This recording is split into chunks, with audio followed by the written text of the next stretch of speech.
Yeah. Welcome to the Incredible Javier Show on Icon Radio. We have a very special guest today. We got Doña Junta in the house, and she's going to chop it up with What's us for a little up? bit. Thank you for joining us. Hey, hello, everybody out there. So, she has a very, unique YouTube page. Could you tell us a little bit about the Swapmeet Chronicles and how you got started with that? Yes, so I have a Instagram page. It started about a year ago on Instagram, called Swapmeet Chronicles. So I started it sometime July 2009, but it originally started from a blog that I had way back in 2007. Mhm. So I don't know if you guys remember, but there was a time like blogging was like a big thing. Like everybody had a Yeah. blog, Blogspot, WordPress, like all these things. And I guess it was like the first time people could actually kind of put their own ideas out there instead of like, you looking at a website or something. Mhm. So it started from that blog in 2007. The actual like kind of stories and like photos and things like that. How'd you come up with that name, Swapmeet Chronicles? Oh man, so this goes like way back. So in high school, you know how nowadays like they have like pages with like memes clowning like Mexican culture, like shit that we do funny, like Mexican Yeah. shit. Yeah. There's, Schools Gone I mean, Wild and now all it's that a shit. meme, right? Yeah. But in high school, we used to clown a lot, like about just like our culture, things that we used to do was like, going and buying your clothes at the swap meet, like all the tios, tias, all the chismosos, and like all that shit that was kind of part of the culture. We used to clown on each other. So we all had like little nicknames, and one of them was Doña Junta, because like the idea of that was like a chismosa lady that's looking out the window trying to peep and see what's going on. Yeah. Yeah. So it was just like a big just shit show of clowning, which now you see on memes and people like making like scenarios of. So it's crazy how that shit developed. Yeah. So we had a little thing called SMC, Swami Klika, because they're like, oh Mhm. fuck it, we're gonna start Swami Klika, just clowning and all that. And we all kind of started with graffiti. Like some people started with tagging. Some people were starting to write at the time. Mhm. So we're hitting it up all over town right here. And I grew up in San Pedro, so we're hitting up Swami Klika with like stupid names, like dumb shit, like um Jeronimo, Pancho, like just dumb shit. Like we were Yeah. just Yeah. stupid teenagers. So that Swami name kind of just stayed through the years, and people like that known me were like, "You're Doña Junta," and I used to hit it up too and stuff. So when I decided to start the blog, it kind of just was naturally the name. I was like, I'm gonna just post this name up, and it just went from there. Dope, dope. And Yeah. what I like about your pages is you have some interesting not only photos but like you break down the history. Um, what was it that got you into that? Like looking at it from like a historian point of view, where you're like, oh shit, like this is left out. Like one of the things, that really caught my attention, where I was like, damn, that's a trip. Because I wrote about it before and spoke about it a few times. Was the Sleepy Lagoon? Yeah. The Yeah. murder in Sleepy Lagoon, how they got the Chicano youth, threw them all in prison, and Right. then you brought it to my attention by putting a post up that there were Yeah. also females involved in that, which Right. I had never heard of. And like, so what got you to break down that element where you're going into like a historian point of view, bringing up facts that a lot of people don't know? That developed over time because you know when you well, I know you were in school with YA, so it's probably different, but like in middle school and high school, we got taught the history, whitewash history, right, from the Yeah. books. And I don't even, I mean, I actually brainwashed us because we believed this history up until when you actually get to really learn the real history. Yeah. So I didn't really care for history in middle school or high school. I don't remember being like interested in it. Hmm. Um, but like I was telling you, back in high school, I got into writing, like not writing like literally writing, but like graffiti writing. Yeah. I wasn't a tagger. I was more I call it a bomber. Like we actually were out there bombing and painting, because that tagging is just straight up tagging. Yeah. But I was actually painting and going out to freeways to go paint buildings, to go paint walls, like any place that was like abandoned, any place that was a spot we would try to catch, right? Yeah. So I was going to these places already that were like abandoned, kind of like grimy places, um, because I was attracted to that because of the fact that you wanted to get a spot that would run, right? Mhm. You know, you want a landmark or type of spot that's gonna be there for a while. So these places were already attractive in that sense, but I didn't really think of the historical component to it um, till much later. When I went to like community college and I started learning more of the real history of, especially Mexican American history, like the real shit that was like they didn't teach us in high school because they weren't gonna do that in high school. And then from my adventures from painting like all over LA, and you know, if I did travel to go paint, like being in these places kind of intersected later on with my kind of passion for like actually looking into what these places were. I'm not just painting them anymore. Plus, you know, I had to stop doing it because I got, you know, you get older, you don't want to get in trouble or nothing. Yeah. Later on, I still had passion for these places, but now I was more in a grown-up sense. Like, I wonder what it was before, and like, you know, more of the research and like the story behind what it was. But I was always interested in college, like journalism and things like that. So it kind of was like a mixture of like some of my interests already. Let me take it back to those days of you writing. Mm-hmm. Well, how was it you got started in that? Because I know I have known some female graffiti artists, Yeah. but they're not as many as you know. It's predominantly you Yeah. know, male activity. What was it Yes. that drew you to that? So I started writing around 96, and I'm probably a little bit old, like a year older than you probably. So in 96, in high school, I was just hanging out with a crowd that was kind of started to develop like there was, I guess they were already writing before me or whatever. So Yeah. it was just a crowd that was around. And then I grew up in San Pedro, but a lot of my good friends grew up in Wilmington. So a lot of people from Wilmington used to get bused to San Pedro High because I guess the school over there wasn't good. I don't know. So one of the homies from Wilmington was like, "Oh, you should start writing," and I was like, you know, kind of like whatever about it. But then Yeah. he kind of gave me like some name, and I'm like, all right, I'll just tag along and start, you know, going with you guys. And just little by little, be surrounded. Again, you're a teenager, you're influenced by what's around you. I just started getting serious about it. So I ended up getting a name.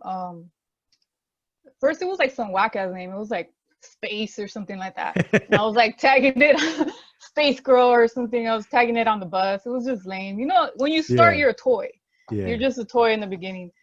And then after I started meeting more writers like that were actually really good at bombing and pieces and things like that. And one of the homies from Long Beach, he's like, we gotta look for a different name, not that. That's kind of whack. Yeah.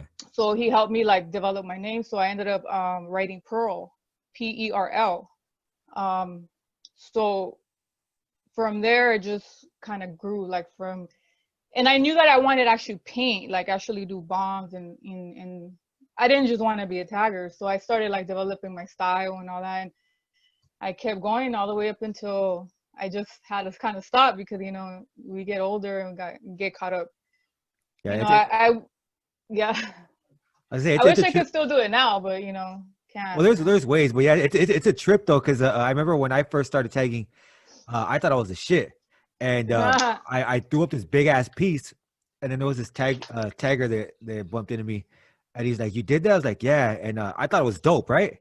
And he was like, "If you add some color and this and that shit'll be dope as fuck." I was like, "Man, Yeah, fuck you, that shit's dope as fuck the way it is." But it's crazy because I was like, I didn't understand like there's levels to this shit. You know what I mean? To yeah, him, it was an outline. To him, that right. shit was far from done. But to me, I was like, oh hell yeah, because I was like in a more gangster kind of style. Even Right, though right. it was a good hit up, but I was like, that shit's complete. But to him, it's like, nah. How did you find your like style? Because I know it takes a while for you to really Right. say, this is me. Like, I, how did you get to that point where you found your style? just practicing. Like, I mean, some of the first bombs I did were whack, you know, and then that's normal. Like, especially back then, you don't really have. Now the graffiti is different, but back then, like, you didn't have social media or none of that to like look or like YouTube videos on how to bomb. Like, no, none of that. So if anybody that you had a mentor that maybe helped maybe develop, like do a throw up for you, maybe they drew a throw up and you just practice off that throw up, and then kind of from there, as you keep going and going and going, develop. And then I just found my own thing and was able to do things that I like, more like letters that are readable. I didn't do like the wild style or anything, but I used to love like readable shit. Like if you're going down the 110 freeway or the 710 or the 5, you're gonna see my name. So from there I started developing more, and then I started like knowing writers that were really good and being part of those circles of people that were like actual really good, really good artists. And then you get techniques from people, and they it's they teach you how to do some things, how to do some styles and stuff like that. But initially you're just going out there to just go bomb, and you just get good after a while, doing it often. That's a trip. So you said you mentioned that you eventually had to stop, and I feel you on kind that. Kind of, yeah. Because I like, man, you give me a spray can and an empty canvas, or like I'll hit that shit up. But like you said, you can't. Like I ain't trying to go to jail. I got kids and shit. So what did you transition to afterwards? So I during that time that I was still painting, I did do like a lot of art shows. There was a lot of girl graffiti shows that were like popping up. So I would submit canvases or paint walls for them, like be part of the shows. So I got a lot of opportunities to do some pretty good shows where I was able to kind of get more of the artistic type of in a gallery type of thing. Yeah. But I still love the streets. That was like more of the thrill, the adrenaline, and I like the galleries were cool. Later on I look back, I'm like, that's a good opportunity getting all those things, being able to do a show. And then just last year I did submit for a show, so I'll still submit for stuff if I get asked to, or if somebody says, you want to paint a legal wall, I'm down. I haven't put myself out there to go ask people to be involved in stuff anymore. I've been lazy about it, but I was like, I need to, like, if I wanted to, I could, still paint legal stuff. Yeah. But I stopped because, I got caught up. I mean, I ended up getting caught up, I think I was still painting in my mid-20s from, 17 all the way to mid-20s and till later. But the time I got caught, we got caught up painting off the 710 freeway. There, over here, like near Long Beach, there's some trains. We pretty much kind of got caught red-handed. We tried to run and stuff like that, and the cops weren't having it. And then somebody in the group did end up kind of telling on us, and it was just dumb. Yeah. But so I got caught up, and even though it was a misdemeanor, and then prior to that, I got caught carrying paint to a spot. Like we hadn't even got to the spot yet, but we got pulled over before getting to the spot. And it's like in the middle of like industrial area LA, and we have paint. They're gonna be like, what the heck are you doing, So they cited us. So that was already annoying. But then after that, we actually got arrested, and we were in the station a few days, and then we went to court and all that. Luckily, it was a misdemeanor, and I think it still is now. I don't know. I know they try to make graffiti a felony, which is dumb, but it's still a misdemeanor. The only thing that fucks up is those fines. That too, I had to do community service, but the thing is, that shit haunts you for the rest of your life. Like, it's always going to be in your record. And I got my record expunged, but you still have to declare your record, even if it's expunged, if you do fingerprints.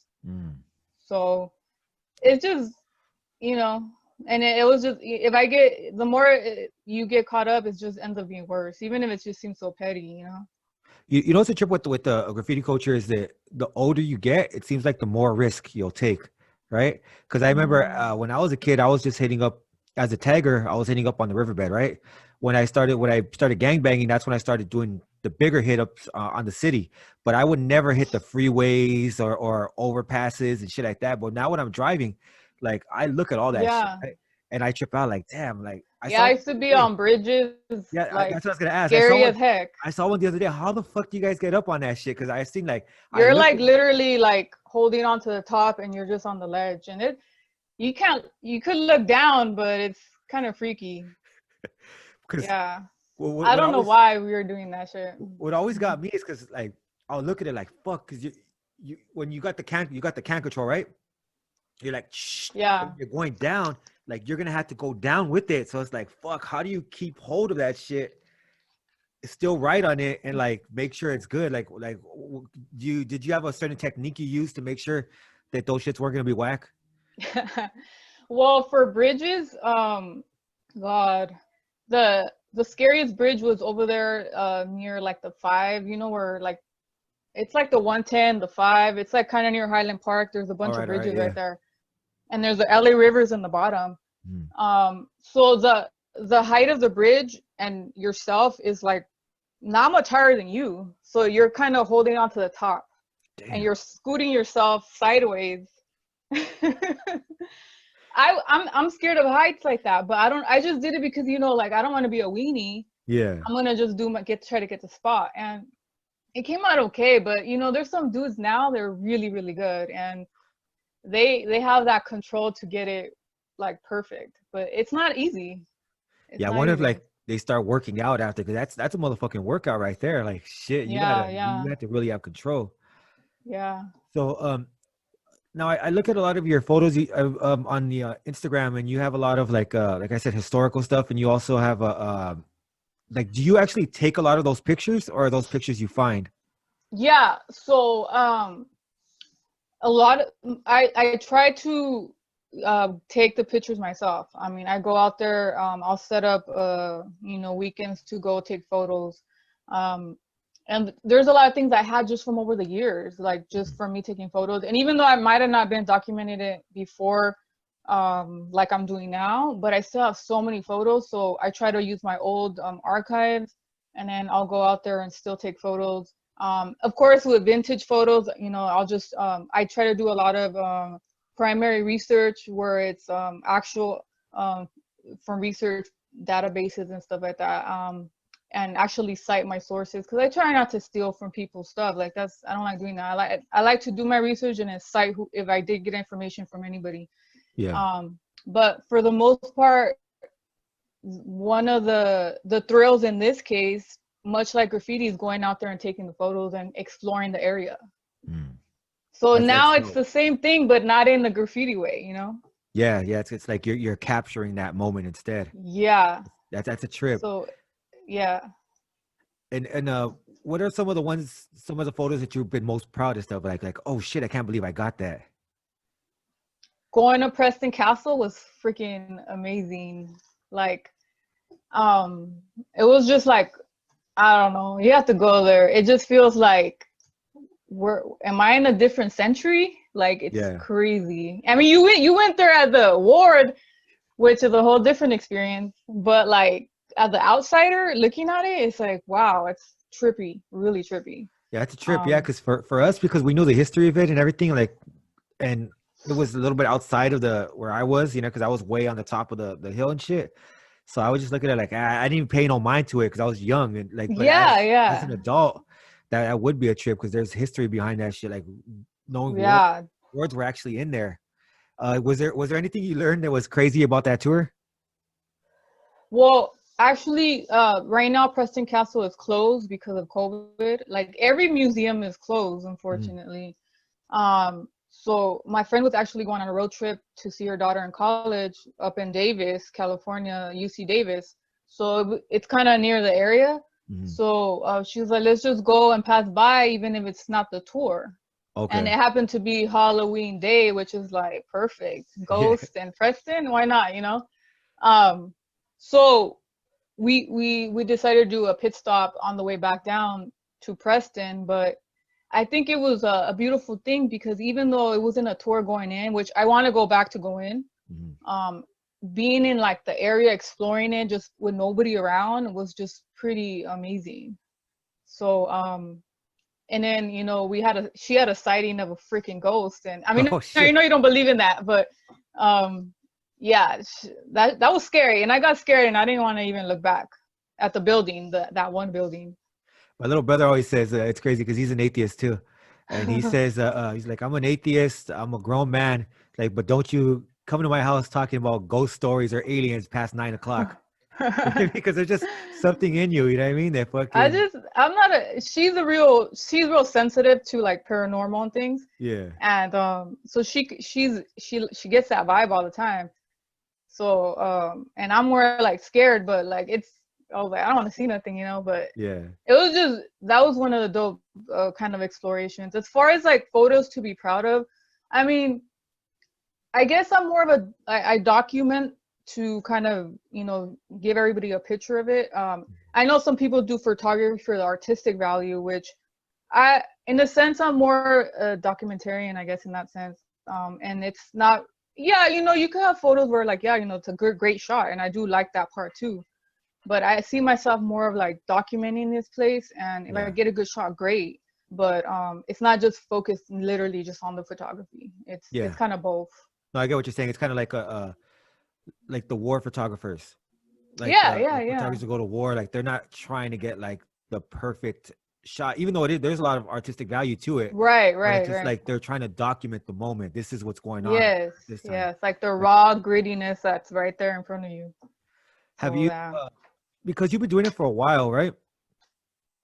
You mean even when I'm talking about like even going back to your tagger days of exploring the city, um, Uh-huh. have you noticed the change with gentrification? Oh Um, my God, yes.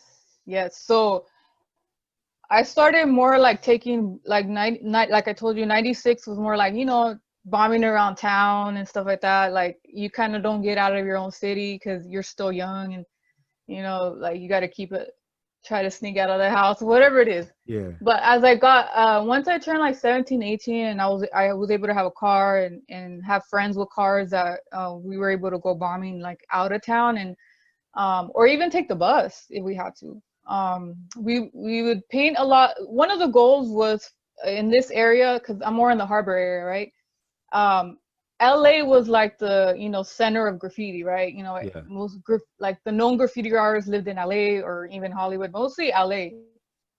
So our area here, even though people bombed here and we did that too, we wanted to go paint LA, you know, yeah, because we were like kind of coming from out of town to paint LA. So all the areas that we painted at one time, especially, are you familiar with downtown LA? Pretty yeah, like, or the surrounding areas? yeah, Like I don't know if you know where the Gray House station is on 7th Street. yeah, There's a bunch of industrial area now. It was all dead. There might be a few lofts here and there, but hardly nothing. It was all abandoned warehouses, or like some warehouses that were active still. It was grimy. And all that was like a playground for graffiti and painting. And now there's like $1 million lofts and like fancy grocery stores and like coffee shops and all kinds of, it just, the past 15, 20 years, it just totally changed. yeah. You know, it's a trip. I was over there the other day, um, and it's crazy because you could see like the income gap like crazy Yeah, on the same yeah. fucking street.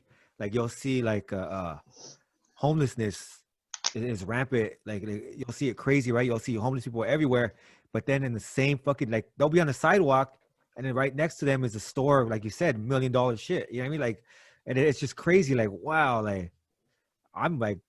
It's crazy because I walked in, like I'm closer to the homeless guy than I am these motherfuckers here because it's Yeah, like if you go up 7 from the Greyhound, it's Skid Row, yeah, right? Skid Row and going up all the way to Los Angeles and up there. But down there, those lofts are like $1 million lofts, you know, damn, like, yeah, or penthouses or whatever it is, and, you know, expensive restaurants and stuff like that. And I mean, that was downtown, but there's so many other areas that, you know, started getting gentrified too, like Boyle Heights, maybe, you know, and Lincoln Heights and Highland Park too.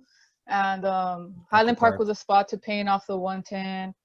The one that's still kind of grimy is South Central. Like we got a lot of, you know, painting there was really hood. Like the gangsters, they didn't like the writers, so Yeah, it was very dangerous painting at South Central unless you knew a writer from South Central that could take you to go get some spots because they knew the area, then they knew the people.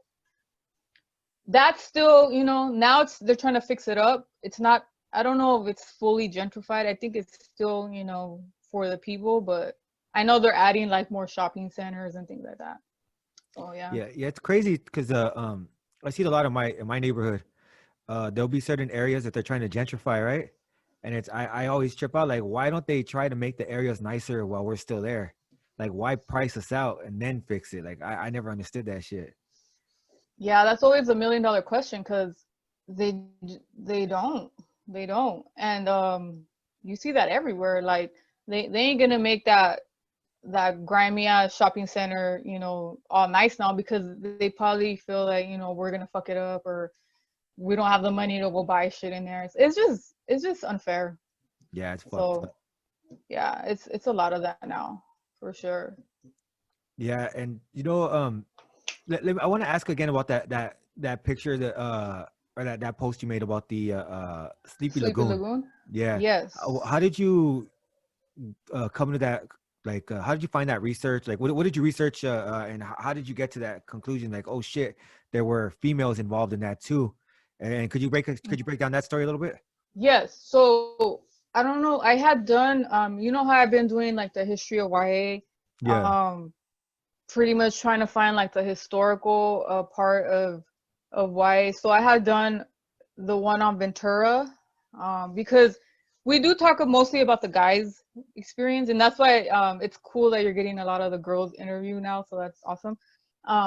But even with the prison system, we mostly focus on the male prisons, and we don't really hear a lot about the females in prison too much. hmm, But I wanted to kind of look more into Ventura, because as you know, with Nellis, it used to have girls.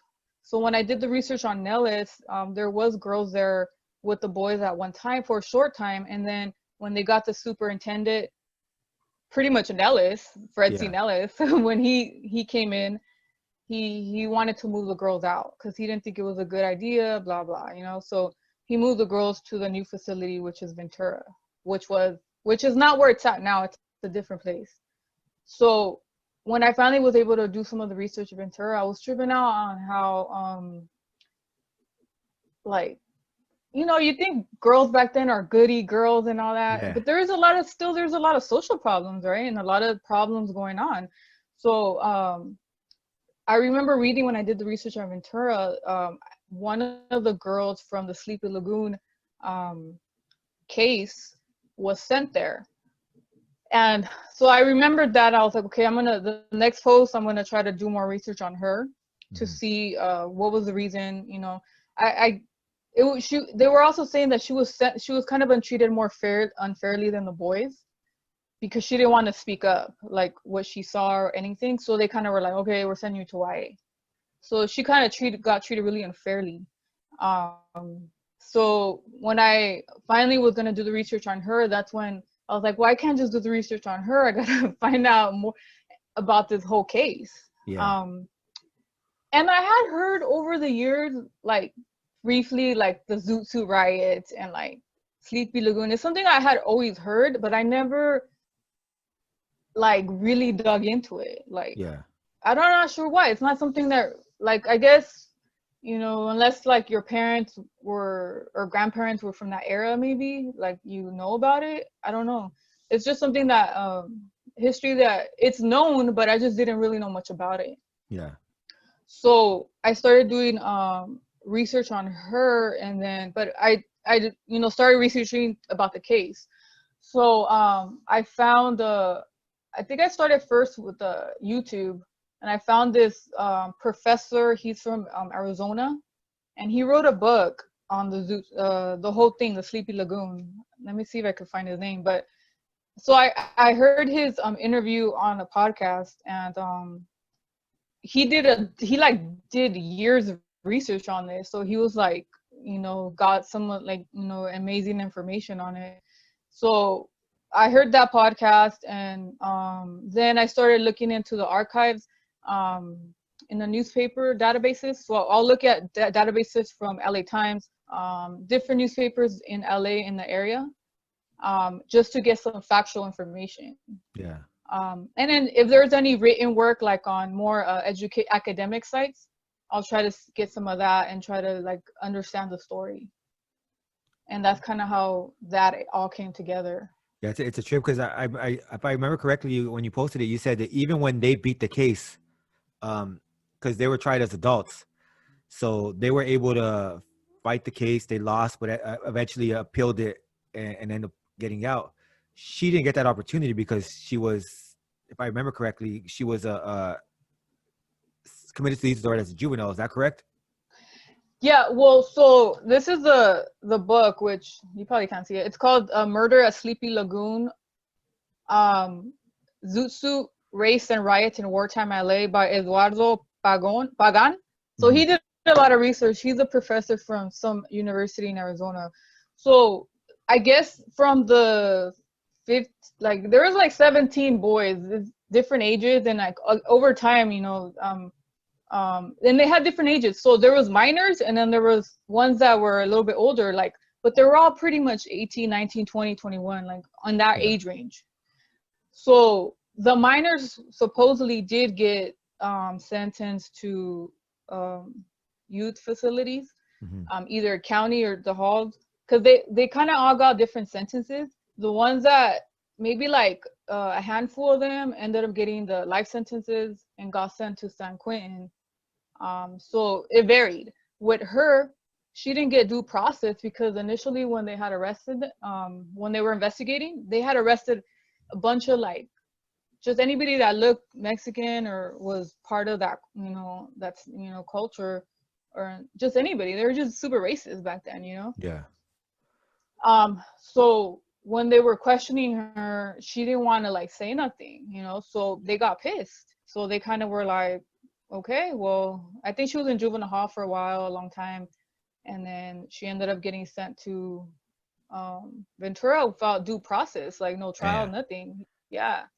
And she had a baby. I think she had like a 1-year-old or something. So it just sucked for her. So because the case was like a high profile case and there was like celebrities trying to advocate, there was lawyers trying to advocate for the whole group. I mean, once they got acquitted, then she was able to also get let go once everything happened. Yeah. So it just seemed messed up. Yeah, so she was in YA with like no real term. That fucking sucks. Right. Yeah. Yeah. Yeah, because at least if you have like if you have juvenile life, you know they can't keep me past 25. But if you're in there without any kind of fucking real knowledge of it's like shit, are they gonna let me out? Like what the fuck they gonna do with me? That shit must be stressful as fuck. And I think there was the other girls that were mentioned in there. It's not clear, and I'm gonna get the guy's book to really actually read the whole thing. Maybe those girls got sent to Ventura too, but it's not clear in the research I seen, or they might have stayed in juvenile hall. I'm not sure, because some of the other girls did take the stand and stuff like that, and they were truthful in what they said, but she just didn't want to be part of it, and that's why they kind of punished her. Yeah, that's messed up because I heard the main, from what I read, the main guy, I forgot his last name. I remember his first name was Henry. I forgot his last name, but I heard he was supposed to be going on his way to like the army or the navy and shit, like. And I did hear that, one of those. And one of the interviews I seen too with the professor and like another lady, her grandfather had came to visit, like he was working in the Alaska or something. He came to visit with his friends for like a couple weeks, and he got caught up in that mix, and he was not even like, and he ended up going to San Quentin too. It's just messed up, you know? Up, man. Yeah. Yeah, and like you said back then, they really they really saw us as outsiders. You know what I mean? And one thing that made me kind of like, oh shoot, that was the era of segregation. And I didn't even realize that, like, in my mind during the research, like, wait a second, like, not only African Americans were segregated, there was segregation, it was also Mexican Americans. Like, we couldn't go to certain places, and like there was a lot of stories that I was reading. If you were like, you know, walking down the street and you seen a white couple, you had to get out of the sidewalk, like get out of the way. Like you had to do it. It was during segregation, so it was like, wow, no wonder like we were restricted too, you know. So and during the and the boys, they kind of pinned them as like, you know, like these bad guys, and like these kids like were, you know, causing trouble and stuff like that. But they just kind of demonized them more than they really were. Yeah, pretty much. You know, it's a trip about that segregation time. In my neighborhood, especially, it's something that's well known because my neighborhood, along with the other neighborhoods in Monte, a lot of the other neighborhoods were started because of segregation. So we were Oh housed, wow. yeah. So they were at different camps. They called the migration camps. There was Las Flores camp, the Hicks camp, um, Medina Courts was a camp. They even had one called Chino Camp for Japanese. That sucks. It's called Chino Camp, and it housed Japanese people. And but it was crazy because in the middle of the city was called Lexington, Oh and we wow. couldn't go there. We had to stay Yeah. on the outskirts. You know what I mean? So it was a trip. So eventually we embraced those neighborhoods we came from, and they turned into gangs. But they started off as migration camps. Right. And I never really like seen it that way because my parents came from Mexico, right? So they didn't grow up here in LA during all those times. So I never really was told that history until like I started kind of learning it on my own. So Yeah, that's definitely interesting. yeah, it's a trip because there's a lot like of history, like you said, with the Mexican Americans in where we were actually seen as outsiders, and it was just it's crazy because like for me, my family on my mom's side had been here for generations. I think even before this was California was the U.S. They were here, you know, Yeah, wow. Mexico and shit. So they had a certain hostility towards like you know America and or I can't really say America, but like the establishment, you know what I mean, like the way things were Yeah, for them because they felt like things had been taken from them. Where like you're right, my grandma's side it wasn't like that because they had came on my dad's side they came from Mexico, so they're just yeah, yeah. like oh yeah hell yeah it's cool here. But on the other Right, side, you kind of see like generations of alcoholism. I seen my right. grandmother was a heroin addict. Yeah, You just see shit like that where like years of like racism and poverty kind of you kind of see the effects of that shit. It's a right, trip. right. Yeah, and Definitely. you know what's crazy is how do you feel about current times? Do you think street culture is dying out, or do you think that it's just taking a rest? So how would you describe the street culture, like in Like, what sense? like when I'm talking about like the gang, I should say gang culture. Um, I think definitely because uh I grew up too also in the 90s and the mostly I guess 80 late 80s 90s, and I seen even as a little kid the development of like the gang culture, how it just you wanted to be a gangster, Yeah, like I remember in third grade wanting Nike Cortez, like it looks cool, like because everybody in the community was like that was part of the what we seen. um it was definitely glamour. It was just what it was, yeah, not only what we seen but what we heard on the radio, what we seen on in movies. And 90s too, up in middle school everybody wants to like be cool and all that. And I kind of took a different route with the writing and stuff like that, but no doubt those times were like very different than I would say now, which is a good thing. But I know that now it's like a different element, I guess, of it. Or yeah. I don't see it like straight up on the street like it was. I know it's still there, like right here where I live. I mean, there's still obviously gangs, but it's just not the same how it was before at all.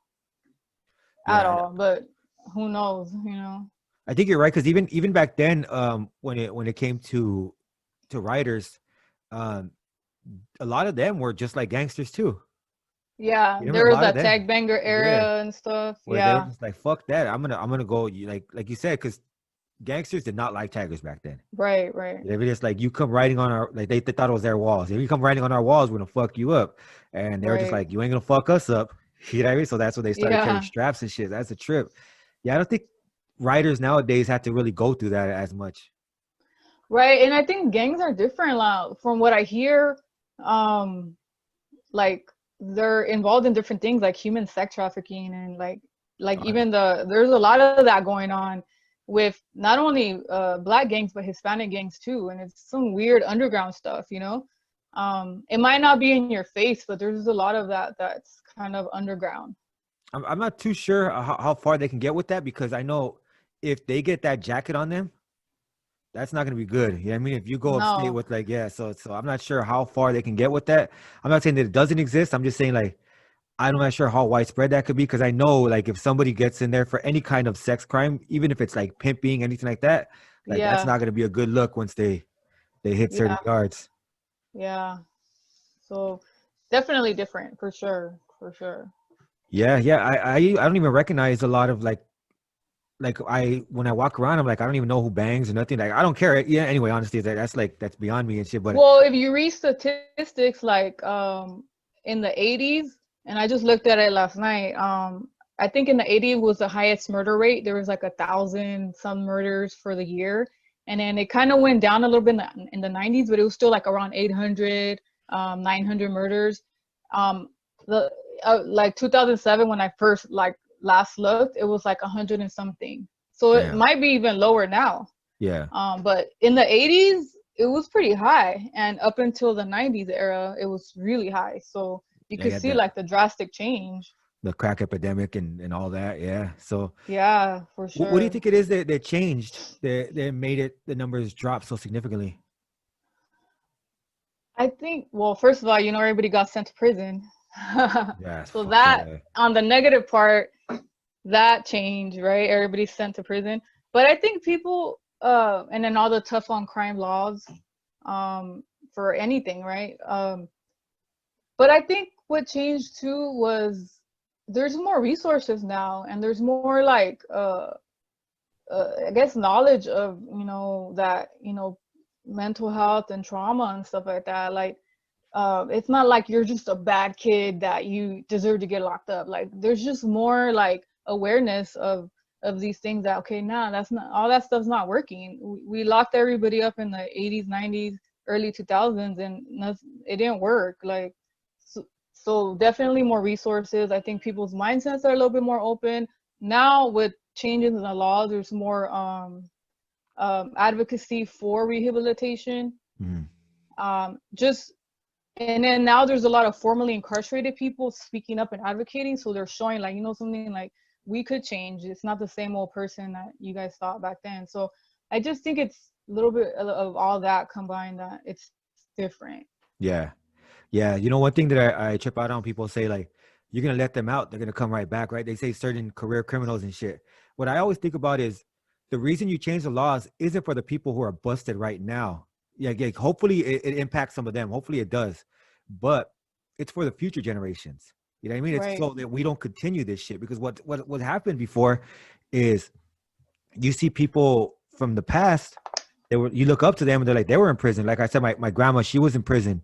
Her old man, my step grandfather, that fool was in prison. He beat a life sentence. You know what I mean? So Hmm. fucking, it's like you look up to that shit. My pops was in prison, so it's like you look up to that shit, right? Yeah. And luckily for my children, they know that I went to YA, but they never seen me in jail. Like Right. when they were born, I had stopped. So I think, yeah, when they change these laws, there may be some people who are going to continue to reoffend, some people who are going to take advantage and not take these programs seriously. But the thing is, we have to continue at it because there's future generations that depend on it. Yeah, and you made a good point there that I remember at one point it was like good, it was glamorized to go to prison. Like you wanted to go to prison to like be up there with Yeah, like the big homies or whatever you want to call it. And it was like a thing that like you strive for. Even with in the graffiti culture, like if you got caught up and you got arrested and went to jail, it was like you kind of like got your yeah, stripes, like yeah, I yeah, got caught up. But that's a twisted mentality, right? And so I think now I feel like people see things a little bit differently, and especially um yeah, like your generation, you don't want your kids to live that same way either. yeah. Fuck So that. I think the newer generation is a little bit more wiser to like trying to do better, Yeah. for Yeah, sure. I'm grateful for that too, because people always tell me like, "Oh, this is a watered down generation. This generation is soft." I'm like, I'm glad. Honestly, I'm Yeah, glad because yeah, yeah, like, yeah. say what you want to say. Maybe their style is a little off, whatever.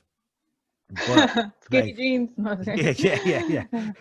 But like, that's not. It's not a bad thing. Times evolve. You know what I mean? yeah, of course. And I'm just glad, like you're saying, that you have people wising up. Because my kids, they don't know shit about gangbanging shit. They're like, that shit's fucking. that they don't understand it, right? Yeah. And none of their friends do either. And it's just crazy because when I was a kid, like you were saying, back in the 90s, you wanted to do that. Even if you weren't gang Yes. banging, you dressed like it. You know what I mean? You had a Yes. gang of square ass kids with creased up ass pants getting socked up and shit because they thought they thought it was a style, not Yeah. understanding Yeah. it Yeah. was not understanding it's a subculture. You know what I mean? Chicano street culture is a subculture, not a, but they think it is a style, and we're getting fucked up. Now these kids don't have to worry about that shit. Yeah, I mean, it's just a whole different thing. And like how I was doing some of the research with YA, the shit that was happening in the late 1800s is not very far distant than what was happening in the 90s with the parents and the family. But throughout history, there's always been some kind of like barriers with some of these kids, you know, Yeah, whether it was what I see now, the pattern was, and you mentioned it a lot with the parents. There was a lot of poverty. There was, unfortunately, single mothers, unfortunately, dads that weren't around or that had some kind of alcoholism or some kind of substance use problem, or even parents that died and stuff like that. yeah, So that pattern kind of stayed out up until your era, pretty much. yeah. And I mean, hopefully now there could be some other changes. That's crazy. That's nuts. I didn't even think about that, but those are those are the common factors, right? Like, Yeah. and they didn't change, and I'm pretty sure now. I remember. I don't know if you listen to Gil from American Cholo. Yeah, Yeah, that's how but I found your channel, because yeah, you were much like love. doing like the voiceover or something. I don't know Yeah, what you were yeah. doing. Yeah, much love to Gil. But yeah, he gave me the opportunity. He was like, "You want to collaborate?" I'm like, "Hell yeah!" And that was the first thing he had me do, which I'm real grateful for. But I think he put out this statistic one time, or this study that said that like Chicanos, Mexican Americans, South Americans are in a way better financial situation now than they were throughout the history of the U.S. Right? Yeah. So I trip out because I think that has a lot to do with the numbers falling too. But at the same time, I think the people who are continuing to go to prison and youth incarceration are people who still have those problems, still have those Yeah. kind of And abuse. during those early years, you got to keep in mind the racism was huge, you Yeah, know? yeah, They looked at Mexican American kids and African American kids like they called them feeble-minded, like you're pretty much dumb, you know? couldn't be And they civilized. based it off all kinds of psychological testing and all that, but they didn't take into consideration cultural factors, language barriers, none of that. So they're like, oh, you're just retarded or whatever. um and then throughout the time, segregation, civil rights, like there's all kinds of stuff happening that contributed to the problem already at home. Yeah. My brother told me a story one time. This was a trip. He was telling me that he has a friend who is a nursing student, Uh-huh. and they took his a group of these kids, right? Not kids, they're young adults, to watch a nurse, like an actual nurse, do her daily functions, and she's going to teach them. Like, she's volunteering her time, right? So she's not getting paid extra for this. She's not a teacher. She's an actual nurse volunteering her time to show them like the ropes. And he's a white kid, right? And he just tripped out because she was speaking in what he said was like Ebonics, kind of like, right? Yeah, And yeah, yeah. and he said that at it for a while they were like, oh shit, what do we do? And they just understood that they had to listen. That's all they had to do is listen and pay attention, because she wasn't going to change who she was. And I really love that, because I said, wow, she got to a point in her life where she could be her. She didn't Yeah, have to change the way she spoke. She didn't have to watch what she said, watch how she said it. She was like, I'm here to do you guys a favor. If you want to learn, pay attention. If you yeah, don't, if you have a fucking some sort of prejudged fucking opinion of me, that's on you. You ain't gonna learn shit today. right, And I right, really enjoy that, because it shows a lot of the time you don't have to really change who you are to change who you are. You know what I mean? right. And I think now people are more proud of how she was, that's how she spoke or whatever, or of our culture and stuff like that, than maybe in the 80s and 90s, because um we didn't see that on TV, and we didn't see Yeah. like families that would look like us or none of that. So I remember feeling like kind of outsider-ish when you see a white family or something like that, like whoa, like they're probably rich, or like, Yeah, or yeah, they have a look that looks like society, you're supposed to be like that to be beautiful or whatever it is. Like, it was just different. And now I think there's more pride and more we love ourselves more as people and our culture. yeah. No, it's That true. definitely has built our self-esteem up as a Def- society. Definitely, because when I was a kid, I remember watching TV, and I said, whenever I see people smiling as a family, I said that's TV shit. You know, that shit will happen. But it's crazy. You know, we have grew so much, and I for some reason I strongly believe within the next this generation or the next generation is going to be the generation to bring us up. I really do believe that. I think it's going to be the Yeah. generation to bring us to the mainstream, because we haven't really quite got to that mainstream yet where we're embraced by a lot of Yeah, people. it's a kind of a slow progress for sure. Yeah. Yeah. And let me ask, what are your plans for the future? With this, Yes. um well, I brought it to Instagram first of all because I had stopped blogging, and like after the blogging kind of got, I guess, not played out, but it just got people didn't use it that much because that was the era where like MySpace, Facebook, like all those social medias came out. Mhm. So people wanted instant gratification, right? Like Yeah. it's like micro they called it micro blogging. Like nobody was really gonna go onto a website and read like some long Yeah. like, so that started changing like the blogging type of world. Like it started like and then YouTube too and all that, because now you're storytelling on video and everything. So I just kind of left it alone. I just stopped putting in work to it. And then I think I did it up until like 2010 or something, 2012. Um, and then I had done a series on that blog called Tales from 14th Street, and it was my history growing up in 14th Street in San Pedro, which was Mm. like I said, it was in a hood area around gangs. So I remember all these stories growing up. So I started writing about the stories and posting articles and stuff from that time, because it was like on and cracking right there with just Yeah. drama, with all kinds of stuff. And then my niece, which she's 19, she was interested in my blog, and she was like reading it, like learning the story of my brothers and me and like our history. So she really enjoyed looking at that, because she Dope. grew up in like Lakewood. Like it's so nice, and like she will never grow up how we did. So Yeah. it was cool for her to like look at, read the stories and like kind of picture in her mind how we grew up and like what we seen and everything. So she was like, why don't you do it on Instagram?